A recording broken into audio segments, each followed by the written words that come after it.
Colgate Dental Cream to clean your breath while you clean your teeth and help stop tooth decay, and Luster Cream Shampoo for soft, glamorous, caressable hair bring you Our Miss Brooks, starring Eve Arden.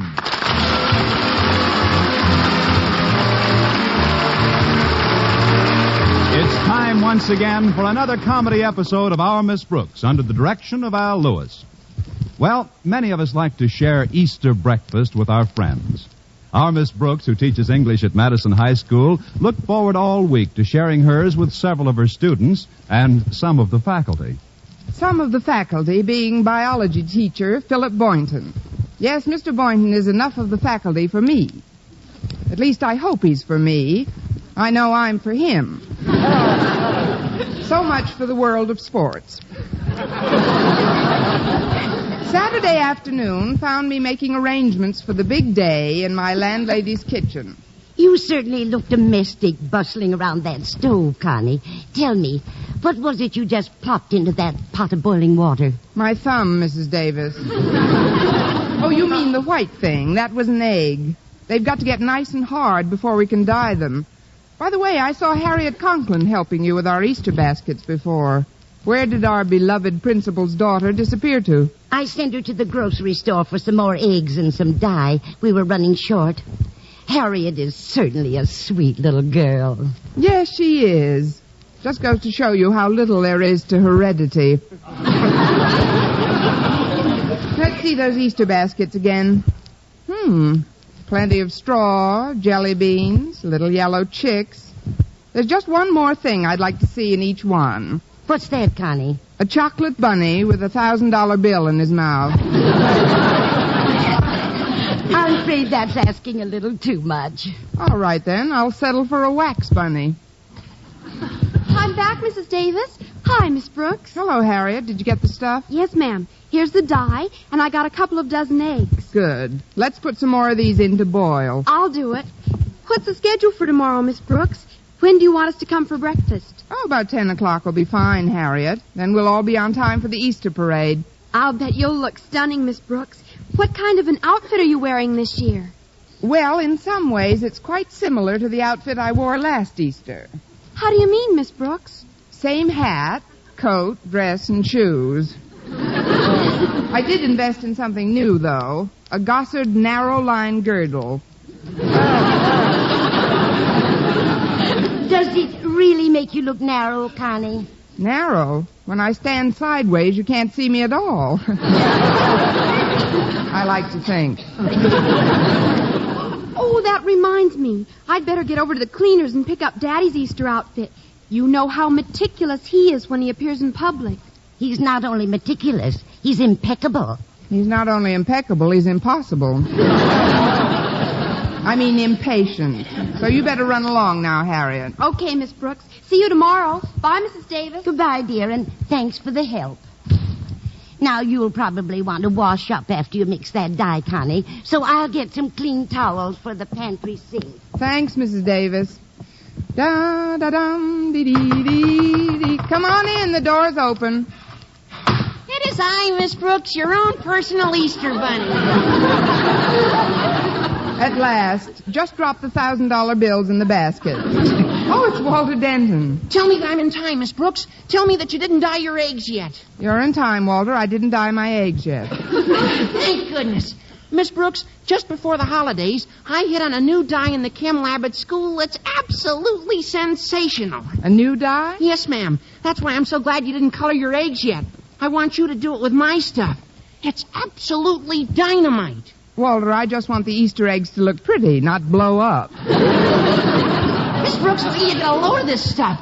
It'll revolutionize the egg dyeing industry. I'll make millions out of this. Billions. And you, Miss Brooks, will get my everlasting gratefulness. That's my usual cut. I call this magic dye Tint Tomorrow. Tint Tomorrow? Yeah, I took the two words tint and tomorrow and made a word marriage out of it. Well, I hope they'll be very happy together. Just how does this stuff work, Walter? Well, it's a powder, Miss Brooks, but a delayed action powder. In other words, when you dye an egg with Tint Tomorrow, no color change takes place at all today. It doesn't? Naturally not. It changes its tint tomorrow. I call it Tint Tomorrow. Well, that was fun. What'll we do now?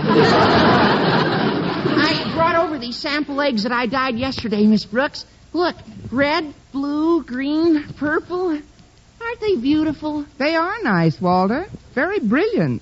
Is this invention of yours easy to apply? Well, easier than that old-fashioned stuff. These 2 bags will dye 12 eggs each. And now, look, I've got to get downtown on an errand for my folks, so I'll just leave these 4 extra bags by your pantry sink on my way out. Well, I'll certainly be happy to try it, Walter. Remember, Miss Brooks, I haven't got this invention patented yet, so you mustn't breathe a word about it. In fact, I must insist on an oath of secrecy. Walter, I won't even tell the eggs.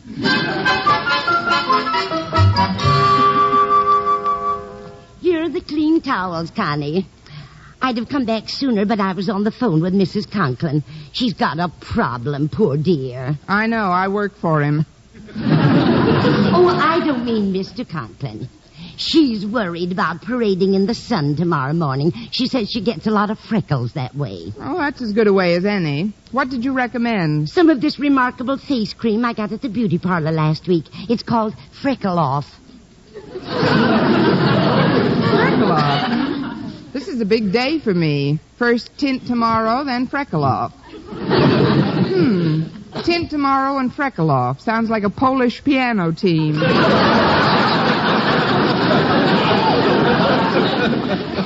Here, just let me rub a little on your chin, dear. Oh, but Mrs. Davis, It'll do you a world of good. Just this one little dab. There. I was about to tell you that I don't have any freckles on my chin. I can see that. But isn't it comforting to know that now you'll never have any? It's a security I never dreamt of. Mrs. Davis, would you mind taking these baskets into the living room? I've still got some work to do in here. Certainly, dear. Oh, look who's coming down the driveway, Connie. It's one of your pupils, Stretch Snodgrass. Oh, you mean the brain? The brain? Why do you call him that? I keep hoping that if I just say the word often enough, he'll grow one. I'm in the kitchen, Stretch. I'll go finish decorating the living room, Connie. All right, Mrs. Davis. Hi, Miss Brooks. Hello, Stretch. Well, the reason I come over, Miss Brooks, is I brung you something. Stretch, you brought me something. You seen it through the window, huh? No, Stretch, I saw it through the window. Oh, then you know what it is I've brang. I brang? Well, that's the past participian of has brung. Oh, I forgot. What sort of thing did you brung? A thing? Let's see it. It's right in this basket. See? A rabbit. But it's a real one. Is he alive? Oh, of course not. I brought him over from my father's pet shop. He's been preserved. You mean you mounted it? No, I rode him over on my bicycle.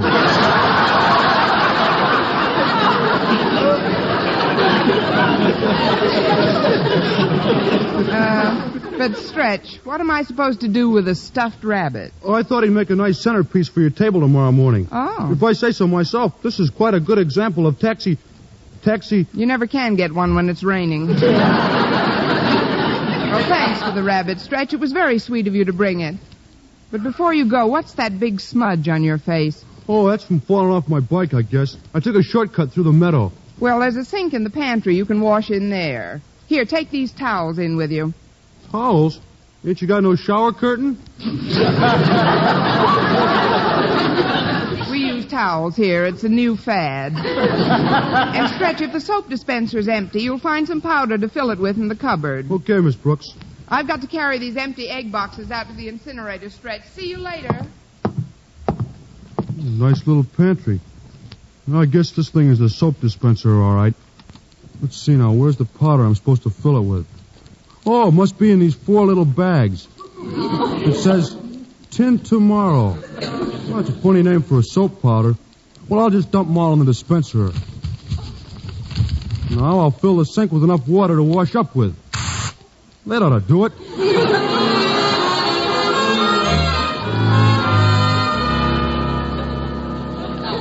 Well, the front part of the house is all set, Connie. Everything back here all right? Everything but me, Mrs. Davis. I've got the strangest burning sensation around my chin. Oh, that's where I applied the freckle off.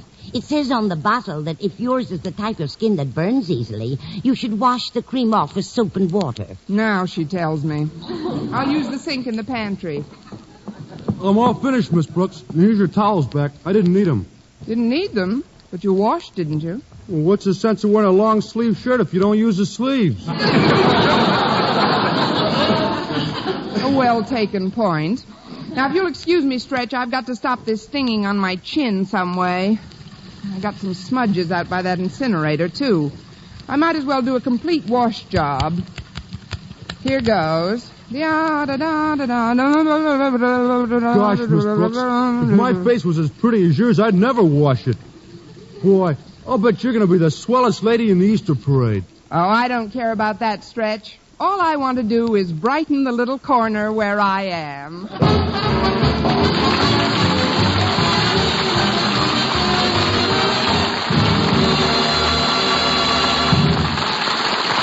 Our Miss Brooks, starring Eve Arden, will continue in just a moment. But first, here is Vern Smith.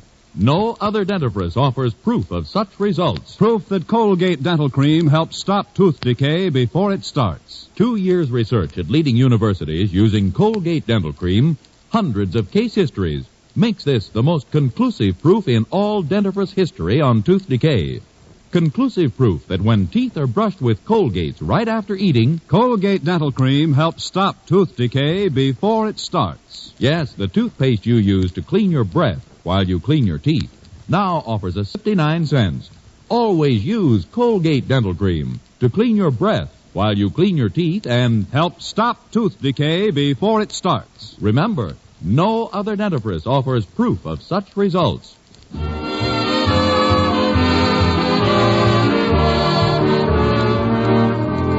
Well, even if Stretch Snodgrass isn't the most brilliant person in the world, Miss Brooks, who has also washed her face in Walter's dye, might easily attain that title. However, since the dye, which is still in the dispenser, requires hours of exposure before it works, Miss Brooks didn't know on Saturday afternoon what a colorful Easter she was facing. Will you answer the doorbell, Connie? I'm just getting out of the tub. All right, Mrs. Davis, I'll get it. Well, Mr. Conklin, Hello, Miss Brooks. to what fortuitous circumstance do we owe the pleasure of this visit from Madison's distinguished principal? This is Saturday, Miss Brooks. You can cut down on the apple polishing. May I come in? Of course. Now then, as to the purpose of my visit, with your permission, I'll come right to the point. Permission granted. Thank you. As you know, the Easter parade tomorrow will be covered thoroughly by the press photographers. Yes, I know. The photographers will greet us, and we'll find ourselves in the rotogravure.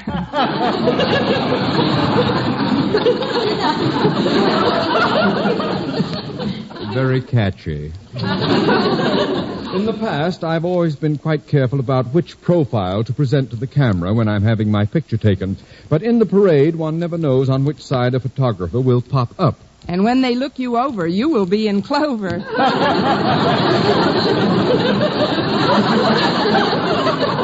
Oh, stop that. The reason I'm here, Miss Brooks, is because of this large, ugly freckle on my right cheek. I've always resented this freckle, Miss Brooks. It's the only blemish on an otherwise perfectly chiseled set of features. Oh, you shouldn't be so self-conscious about it, Mr. Conklin. I've never thought of that as a large, ugly freckle. I always thought it was a dimple. A dimple? Well... Yes, indeed. Many's the time I've looked at you and thought, what a large, ugly dimple.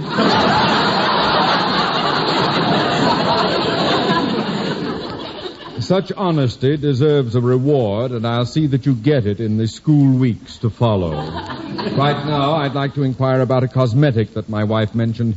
She said Mrs. Davis told her about it. It's called Freckle Off, I believe. Oh, yes, that's it, Mr. Conklin, but sometimes it...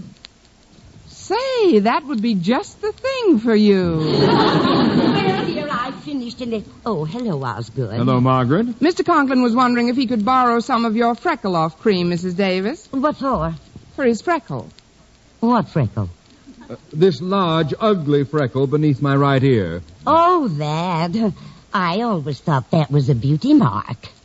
A beauty mark? Well...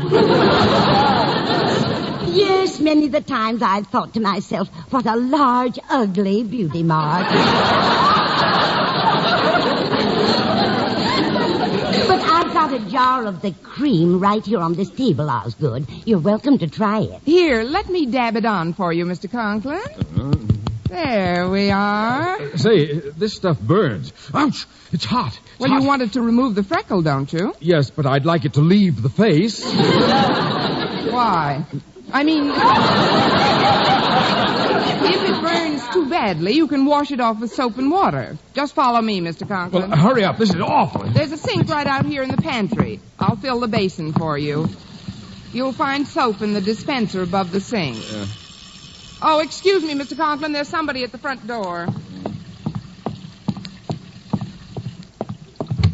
Oh, hello, Miss Brooks. My car broke down a few blocks from here. I wondered if I could use your phone to call the garage. Of course, Mr. Boynton. Come in.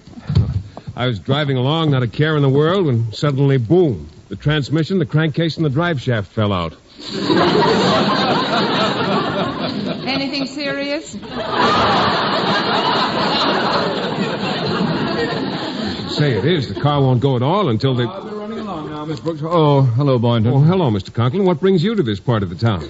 It's a long and harrowing tale, Boynton. But briefly, your friend, Miss Brooks, almost burned half of my face off with some alleged freckle remover. Well, what did you want with freckle remover, Mr. Conklin? Well, I thought it could remove this large, ugly freckle beneath my right ear. You're right. Well, I always thought that was just a mole. A mole? Well, yes, sir. Many's the time I've thought to myself, what a large, ugly... Oh, be quiet! Good day to you both. Oh, Miss Brooks, before I use the phone, I'd like to wash some of the grease off my hands and face. I got pretty dirty tinkering around with the car. Why, I didn't even notice it, Mr. Boynton. But if you'll just follow me, you can use the sink in our pantry. There's plenty of soap in that dispenser between the taps. Just help yourself. Oh, thanks. Yeah, this ought to do the trick. We're going to have our Easter breakfast tomorrow about 10 o'clock, Mr. Boynton. Will that be all right for you? Easter breakfast? Oh, gee, I'm sorry, Miss Brooks. That's the reason I drove over, to tell you I can't make it tomorrow. Can't make it? Why not? Well, I got a wire from my folks this morning. They're visiting friends at Eagle Springs, and they asked me to join them. It's only 40 miles from here, and I thought I'd drive up in the morning. Of course, that's out of the question now. It'll take days to fix that car of mine. Good. But I can catch an early train. Now, tell you what, maybe you can borrow Mrs. Davis's car and you could drive me to the station in the morning. What have I done to earn such a bonus?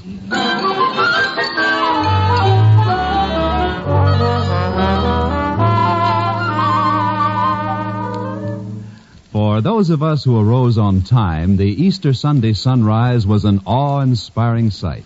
And in Walter Denton's house, where his pal Stretch Snodgrass has had permission to spend the night, is another awe-inspiring sight. Stretch Snodgrass. Walter. Hey, Walter, are you up? Yeah, I'm up. Let's get dressed and... What's wrong with you? Oh, nothing's wrong with me. It's you. Your face looks like an Easter egg. Easter egg? What makes you say a thing like that? Because you're all purple. Your whole face. Oh, what's so funny? Maybe I got high blood pressure. It's more like you used some of that delayed action dye of mine. Dye? Yeah, I've been keeping it a secret. I call it tint tomorrow because the color doesn't show up until the next day. Tint tomorrow? I thought that was soap powder. I filled the dispenser at Mrs. Davis's with it. Yeah, well, What? Oh, gosh. I better get over there and warn Mrs. Davis before anybody else uses it. Well, wait a minute. What about me? How do I get this purple stuff off? Oh, quit worrying. I'll invent some way to get rid of it. And even if I don't... Yeah? I can always dye you another color.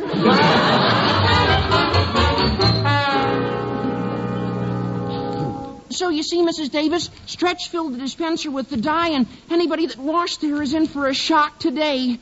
Gee, I'm glad you didn't get any on you. Me too. And I hope Connie didn't use it. She's going to take Mr. Boynton to the train this morning. She should be coming in for coffee any minute now. Gosh, I hope everything's I've just got time for a quick cup of coffee. Oh, hello, Walter. Hello, Miss Bill. What's the trouble? Nothing, dear. You just startled us when you came in so suddenly. Oh. I'll get myself a cup and saucer out of the sideboard. Look at her, Mrs. Davis.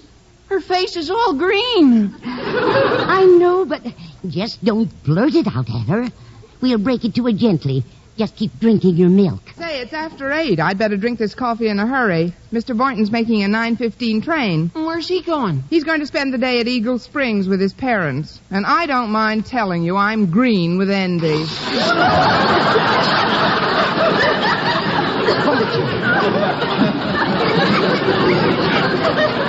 Walter, control yourself. I'll get a dish rag and... Oh, will you get that, please, Connie? All right. Hello, Miss Brooks speaking. Miss Brooks, this is Mr. Conklin. Oh, happy Easter, Mr. Conklin. I guess you're getting all dolled up Cut for the gab. Just answer one question, Miss Brooks. What sort of dye was in that witch's brew you smeared on my face? Witch's brew? Which witch's brew? You know very well which witch's brew. That freckle-removing junk you put on me. But there's no dye in that. Well, there must have been. You should see my face this morning. You mean it's a different color? Different color? Miss Brooks, I'm plaid.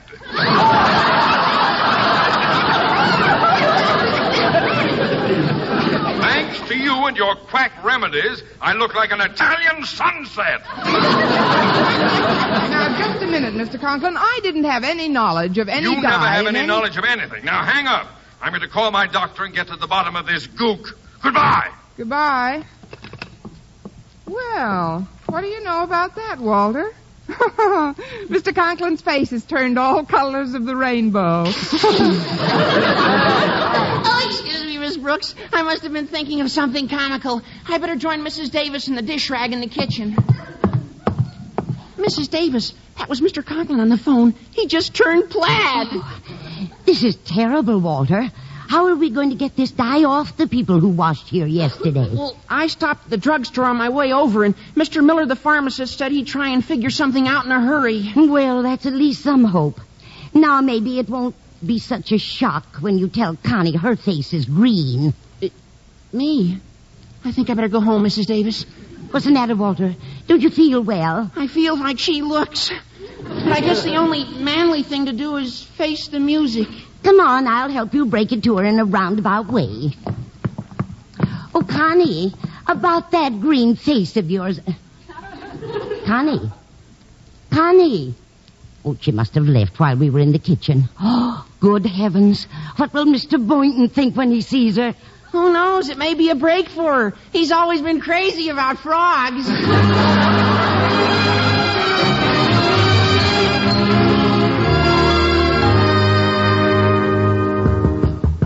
Coming. Good morning, Miss... Mr.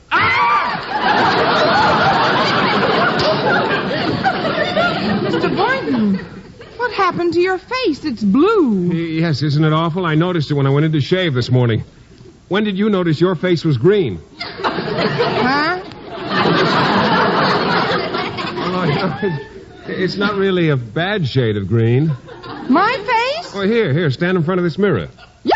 No, calm yourself, Miss Brooks. I kind of like it. Reminds me of my pet frog, McDougal.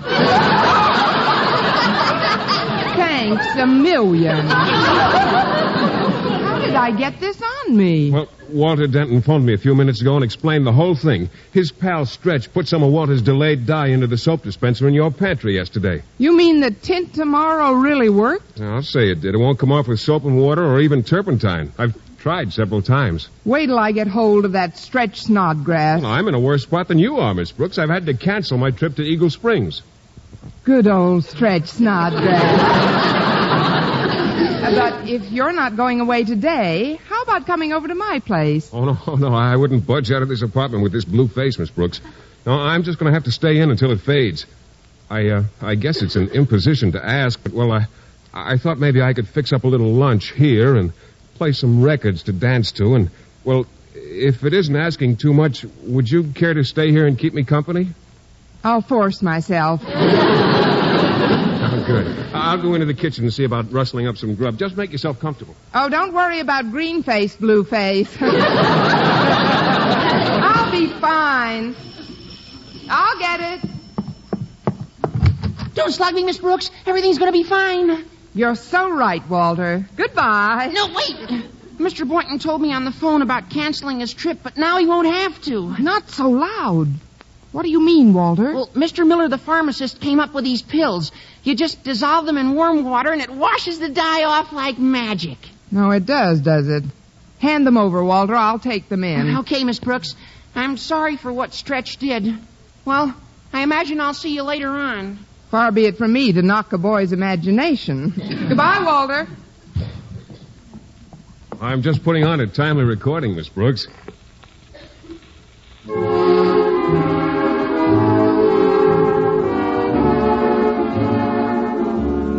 You, care to dance, Miss Brooks? Mm-hmm. Am I holding you too tight? Mind if I hum in your ear? I'll be all in clover when they look you over. Oh, by the way, who was that at the door just now? The door? Oh, yeah, the bell rang as I went into the kitchen. Who was it? Nobody we know. Happy Easter, Mr. Boynton.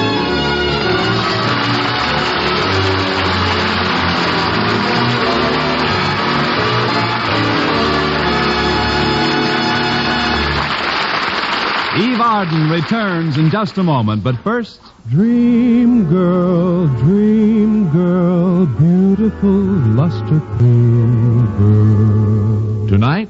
Yes, tonight, show him how much lovelier your hair can look after a Luster Cream shampoo. Luster Cream, world's finest shampoo. No other shampoo in the world gives you Kay Daumit's magic blend of secret ingredients plus gentle lanolin. Better than a soap, better than a liquid. Luster Cream is a dainty cream shampoo. Leaves hair 3 ways lovelier. Fragrantly clean, free of loose dandruff, glistening with sheen, soft, manageable. Even in hardest water, Luster Cream lathers instantly. No special rinse needed after a Luster Cream shampoo. So gentle, Luster Cream is wonderful even for children's hair. Tonight, yes, tonight, try Luster Cream shampoo. Dream girl, beautiful luster cream girl.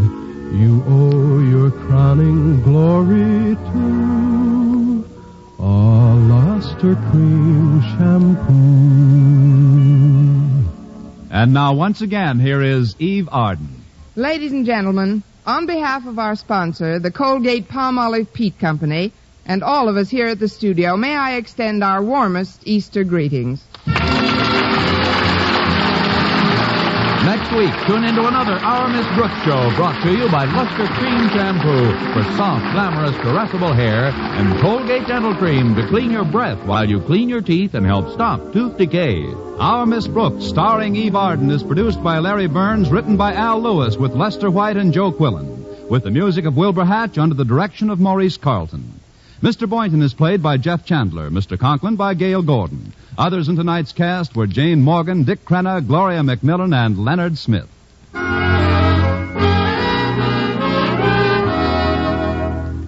For a beauty bath that brings you glamour from head to toe, get bath size Palmolive soap. Yes, ladies, for a velvet smooth beauty lather that caresses your skin, leaves your whole body glowing with the warm blush of fragrant loveliness, enjoy a beauty bath with bath size Palmolive.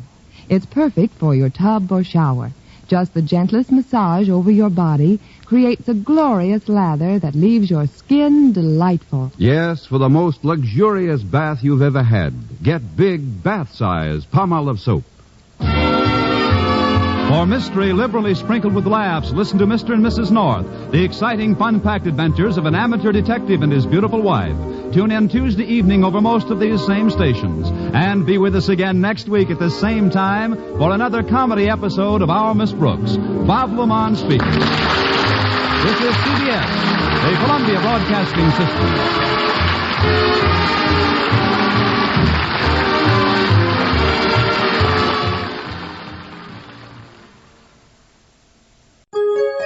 VintageRadioshows.com.